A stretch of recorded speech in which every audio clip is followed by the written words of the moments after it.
않지만 제가 어린 시절만 해도 4월 5일 식목일이 공휴일로 그렇게 지켰습니다. 그래서 나무를 심는 것은 뭐 잘 모르겠고 어쨌든 하루 학교를 안 가는 휴일이다 이렇게 생각하며 어렸을 때는 그렇게 4월 5일을 맞았던 것 같습니다. 그런데 제가 중학교 1학년이 되었을 때 4월 5일 식목일인데도 불구하고 온 학생들을 다 학교에 등교를 시킨 것입니다. 왜냐하면 그야말로 이제 학교에 나무를 심는 일은 한다고 이제 학생들을 다 모은 것이죠. 아, 쉬는 날 하루를 뺏겼구나 라고 하는 아쉬운 마음으로 이제 학교를 갔습니다. 저희 학년에게 주어졌던 임무가 무엇이었냐면요, 학교 뒤에 있는 뒷동산에서 진달래 나무를 캐다가 학교 주변의 울타리에다가 옮겨 심으라는 것이었습니다. 그런데 4월 달쯤이면 이제 문제가 생기는데요. 산에 진달래도 피지만 철쭉도 핀다는 것입니다. 아시는 분은 아시겠지만 진달래하고 철쭉이 상당히 비슷하게 생겨났습니다. 보시는 것처럼 하여간 하나는 진달래고 하나는 철쭉입니다.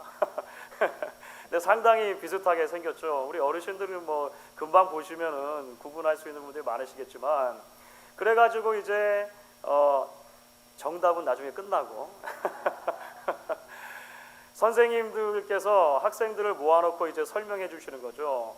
꽃부터 시작해가지고 잎사귀 그리고 줄기가 어떻게 달라서 꼭 철쭉이 아니라 진달래를 캐와야 된다 이렇게 이야기를 한 것입니다. 그런데 중학교 1학년 학생이잖아요. 중학교 1학년 학생이 어떻게 진달래하고 철쭉을 그렇게 잘 구분해낼 수가 있겠습니까? 그래서 힘들게 산에서 그 캐와 가지고 선생님께 가지고 갔는데 절반 이상은 철쭉이다 이렇게 해가지고 호되게 혼났던 기억이 지금도 그 식목일 가까이가 되면 생각이 납니다. 그런데 여러분, 우리가 믿음 생활을 하면서도 이처럼 혼돈하기 쉬운 개념이 있습니다. 그것이 무엇이냐면 신앙과 신념의 차이를 우리가 혼돈하게 되는 것입니다. 때로 신앙도 믿음인 것 같아요. 그런데 신념도 믿음인 것처럼 보입니다. 그래서 한 성도가 정말로 신앙으로 살아가는가 아니면 신념을 가지고 살아가는가 하는 것이 사실은 겉으로 보아서는 큰 차이가 나지 않아 보일 때가 많다라고 하는 것입니다. 하지만 여러분, 신앙으로 사는가 신념으로 사는가 하는 것은 한 사람의 삶을 온전히 가르는 굉장히 중요한 서로 다른 삶의 양식이 됩니다. 왜냐하면 여러분, 신앙은 하나님으로부터 출발을 합니다. 하지만 신념이라고 하는 것은 자기 자신으로부터 출발을 하는 것입니다.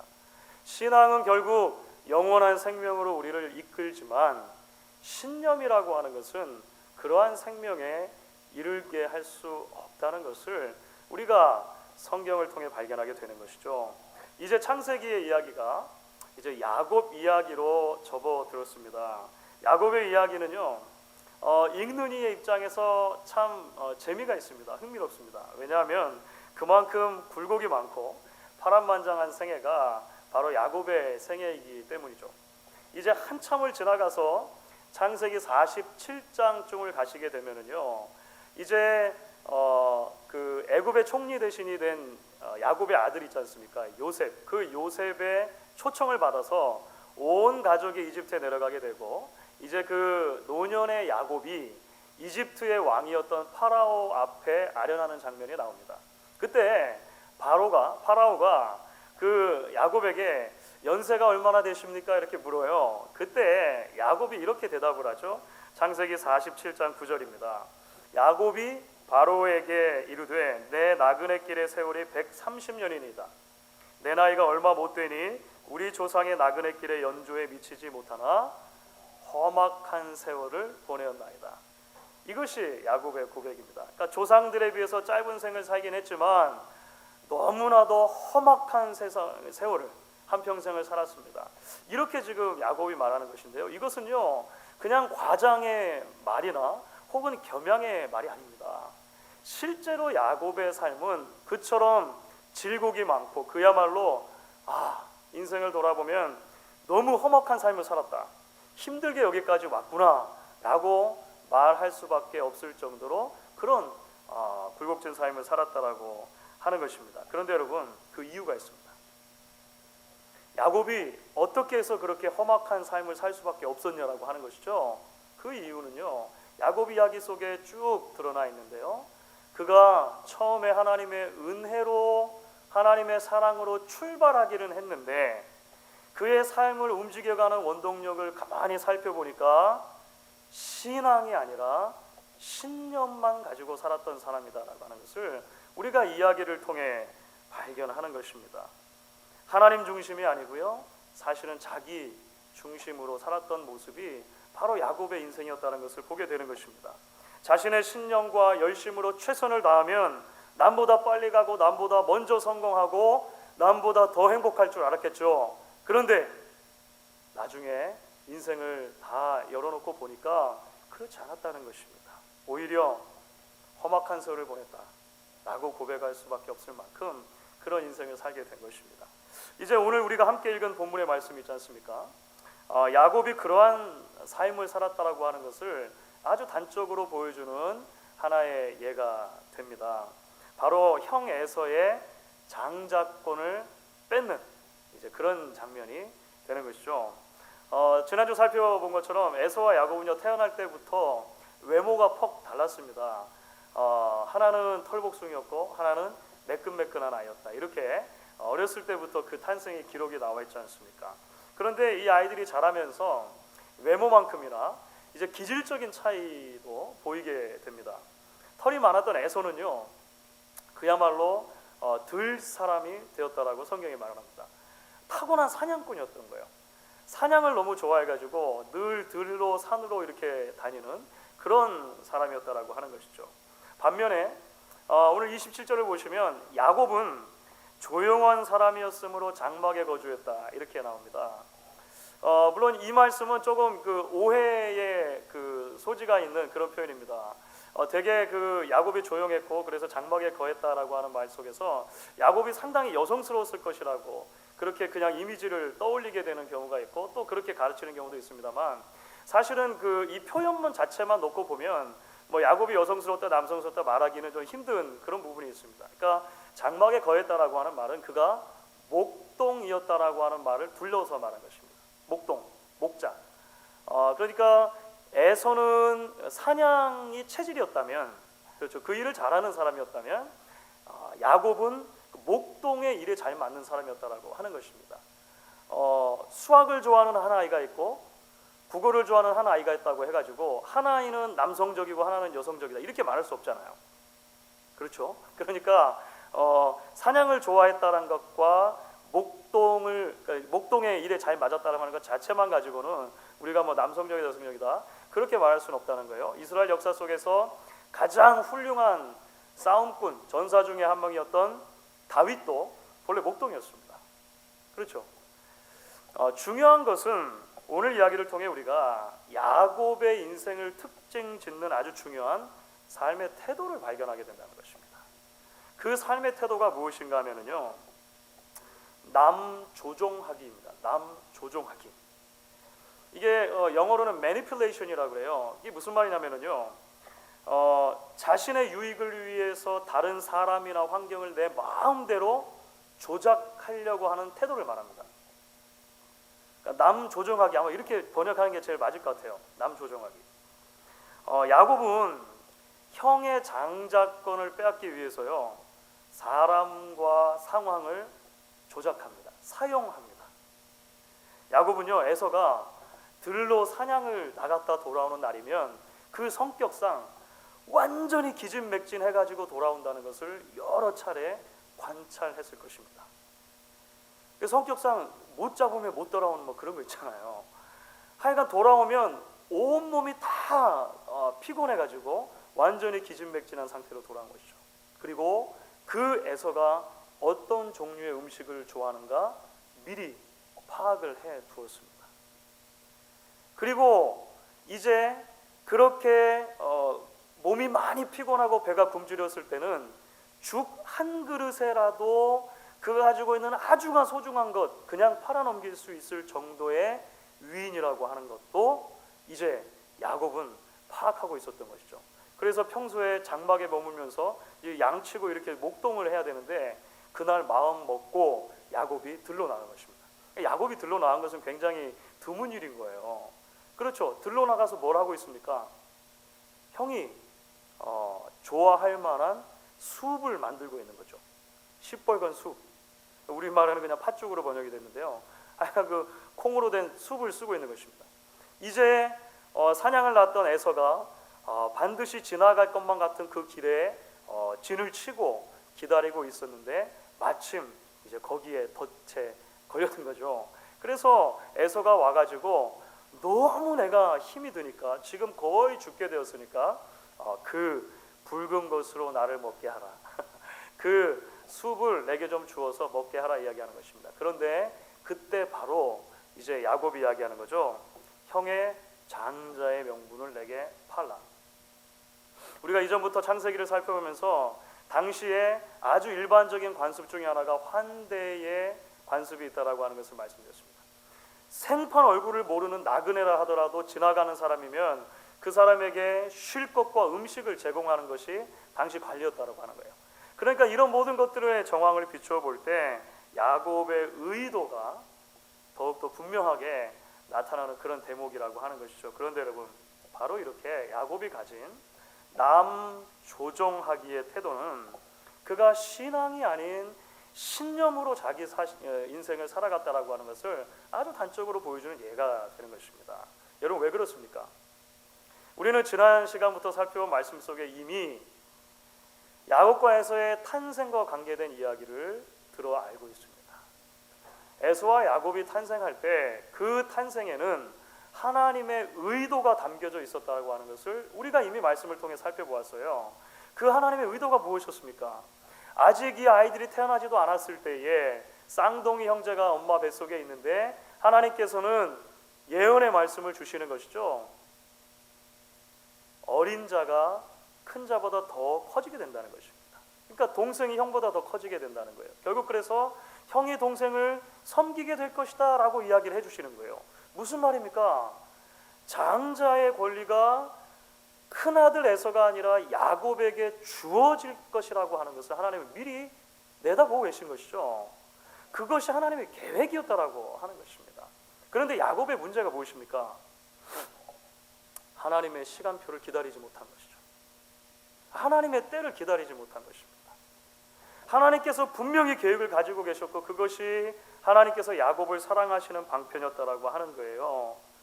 하나님께서 야곱을 선택하셨고 아무런 조건 없는 가운데 그 야곱에게 은혜를 베풀기로 결정하셨고 그래서 야곱 하면 그 하나님의 놀라운 사랑과 은혜 선택의 수혜자라고 이야기를 할 수 있는데 그만 그 하나님의 인도를 받는 삶, 그 하나님을 의지하는 삶, 그 하나님의 때를 기다리는 삶이 아니라 자기 자신의 생각대로 자기 자신의 계획대로 자신의 인생을 일구어 가기 시작했다라고 하는 것입니다. 신앙이 아니라 신념으로 살아가는 것입니다.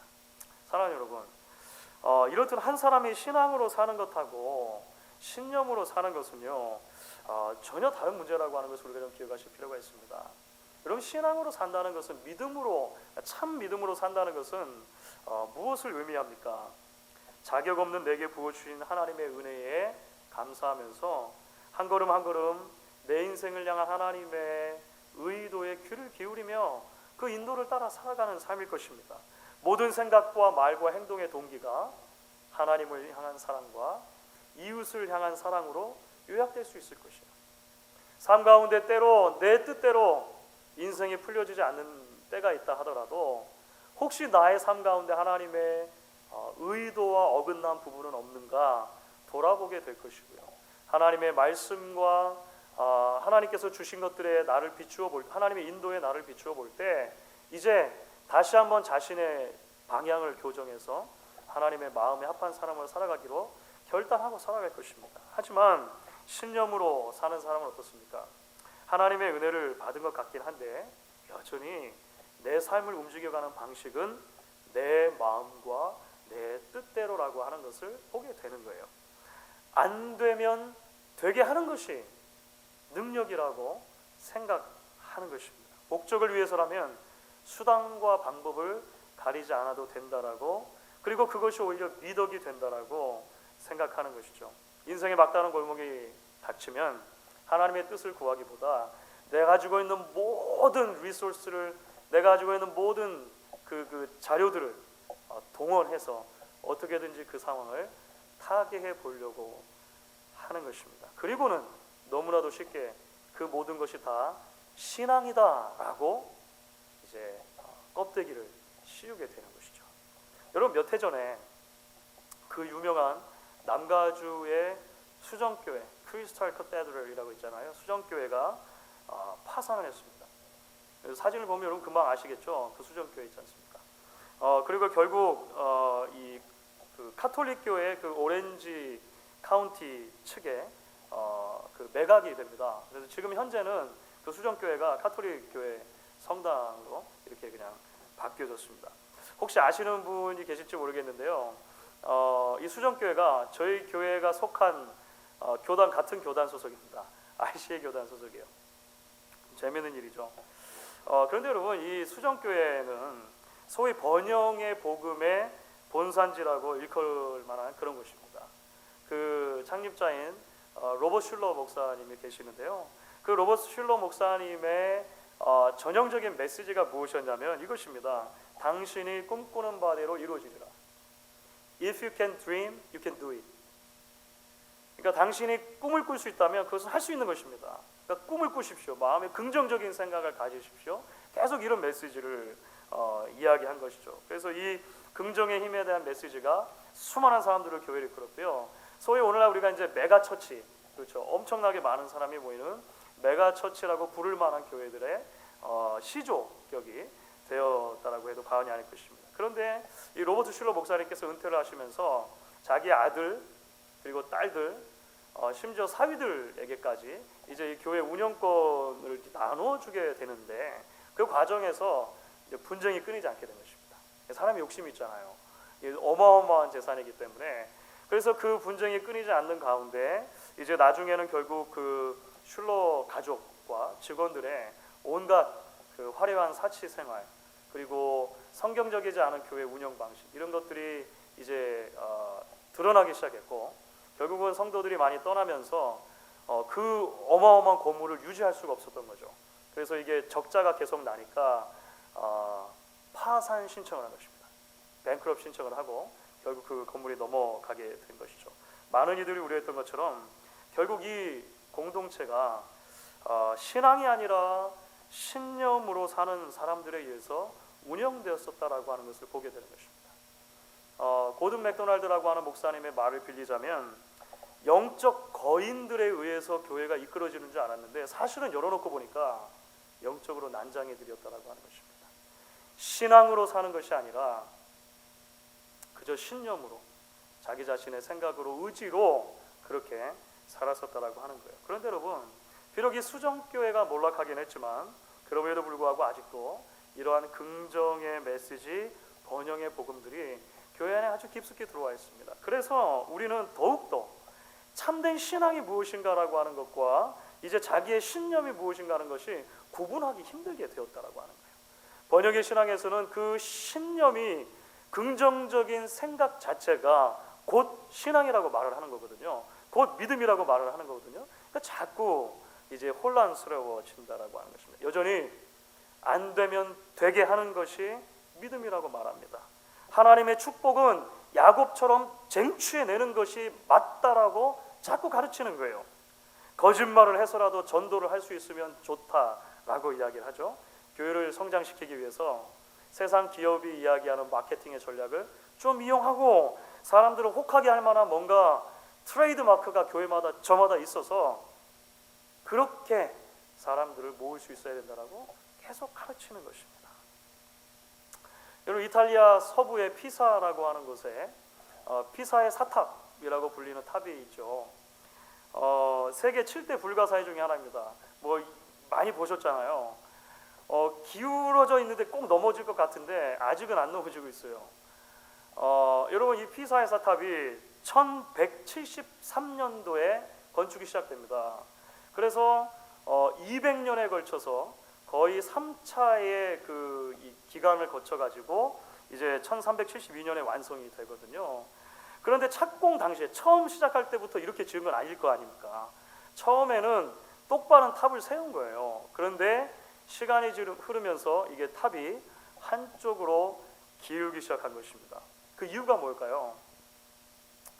처음에 몰랐는데요. 이 지반에 문제가 있는 것입니다. 그러니까 바닥 세운 기초 흙에 문제가 있는 거예요. 이 탑의 그 북쪽은 그렇지가 않은데 남쪽의 지반이 이게 그 부드러운 흙으로 되어 있는 것입니다. 너무 부드러운 흙인 거예요.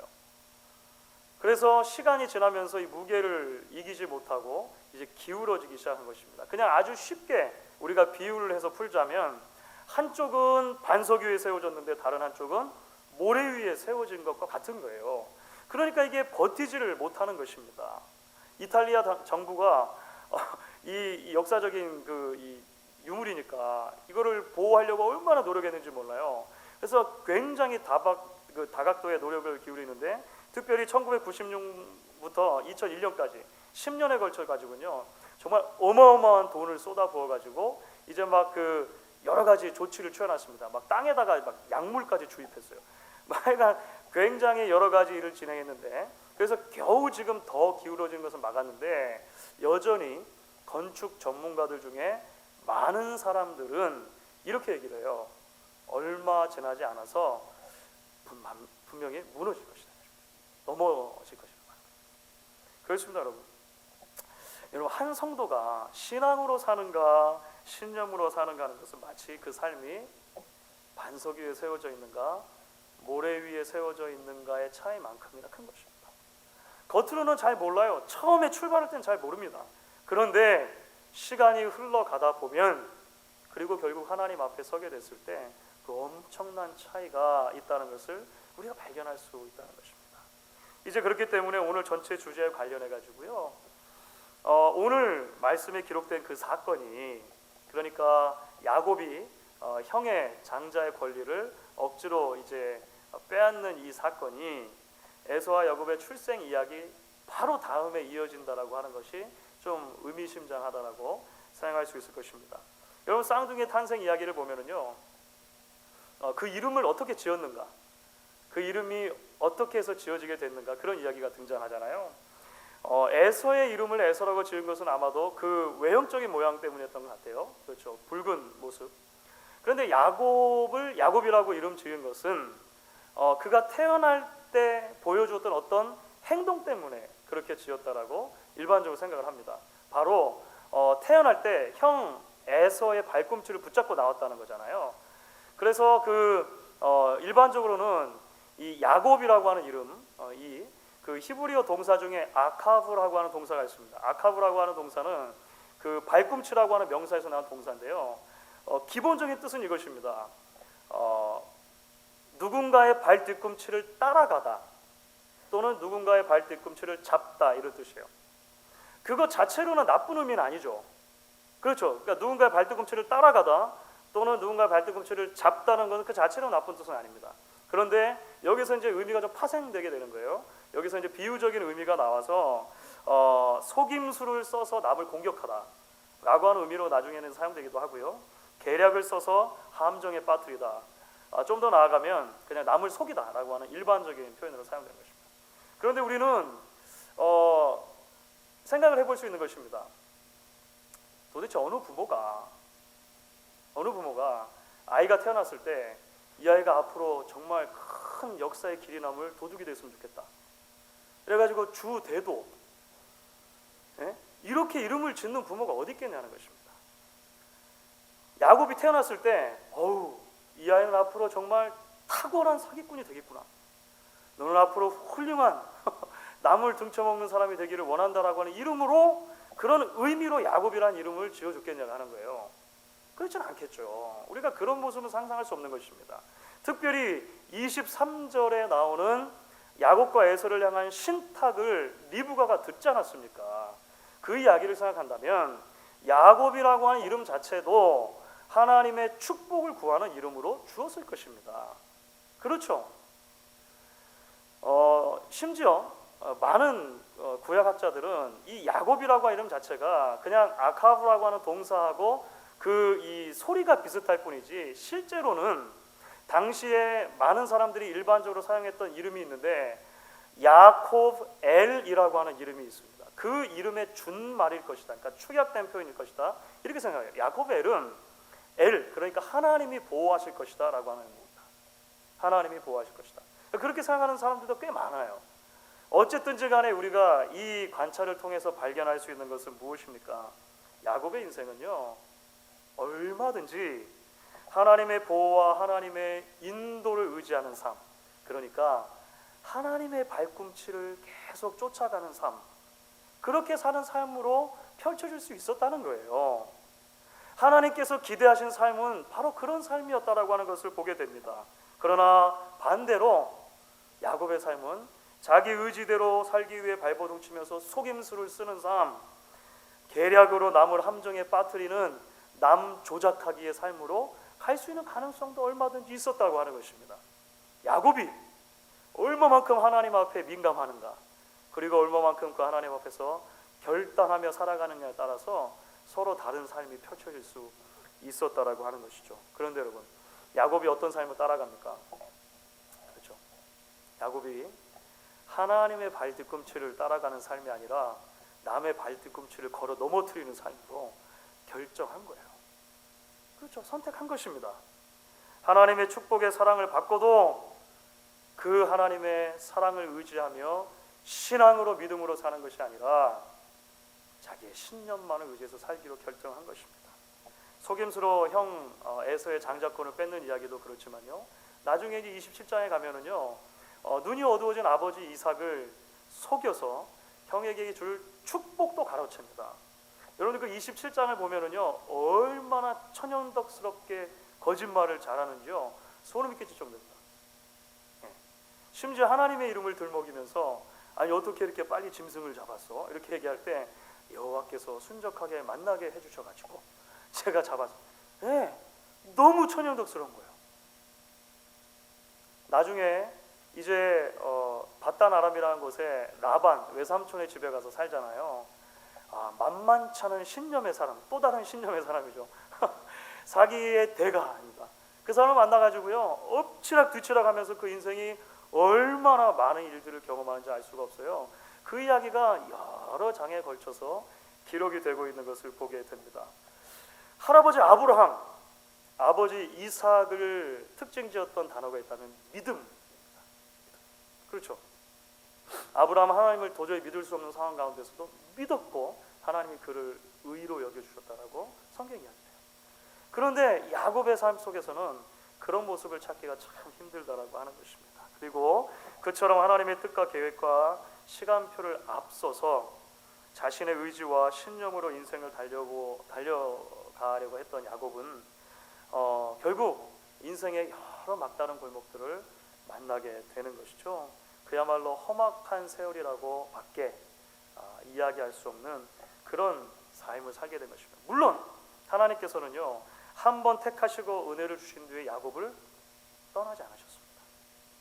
물론 하나님께서는 그를 포기하지 않으시고 인내하시며 오랜 기간을 거쳐서 그를 나중에는 결국 신앙의 자리로까지는 인도해 주세요. 하지만 이미 야곱이 엄청나게 커다란 대가를 치르고 나서야 그런 일들이 있게 됐다는 것을 보게 되는 것입니다. 주 안에서 사랑하는 성도 여러분, 결국 야곱의 이야기는 저와 여러분에게 이 아침 이런 질문을 던지고 있는 것이죠. 신앙인이십니까? 신념인이십니까? 라고 하는 것을 묻고 있는 것입니다. 하나님의 은혜의 빛이 비추어져서 믿음의 길에 들어서기는 했는데 아직도 신앙이 아니라 내 자신의 의지, 내 자신의 계획, 내 자신의 신념으로만 우리의 삶을 살려고 하지는 않느냐는 것입니다.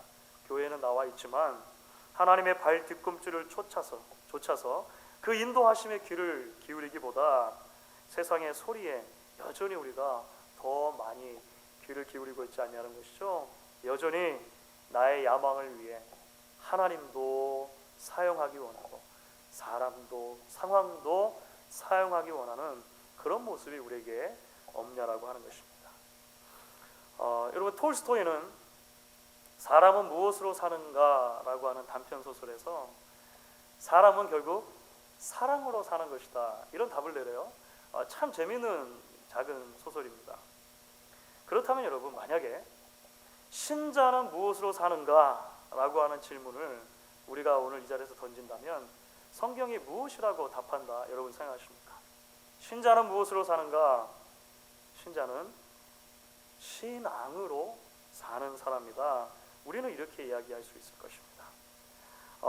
시편 기자가 우리에게 이렇게 말해요. 시편 37편 4절부터 5절 전반부까지인데요. 우리 같이 한번 읽어보도록 하겠습니다. 같이 읽습니다. 또 여호와를 기뻐하라. 저가 내 마음의 소원을 이루어 주시리로다. 너의 길을 여호와께 맡기라. 저를 의지하면 저가 이루시고. 사랑하는 여러분, 여호와를 기뻐하는 것이 먼저입니다. 여호와를 의지하고 그에게 길을 맡겨드리는 것이 먼저라고 하는 것이죠. 신념인으로 그치는 것이 아니라 하나님 앞에 진정한 신앙인으로 설 수 있기를 결단하는 이 아침 저와 여러분 되실 수 있기를 주의 이름으로 간절히 축원하겠습니다. 우리 같이 한번 찬양하겠습니다.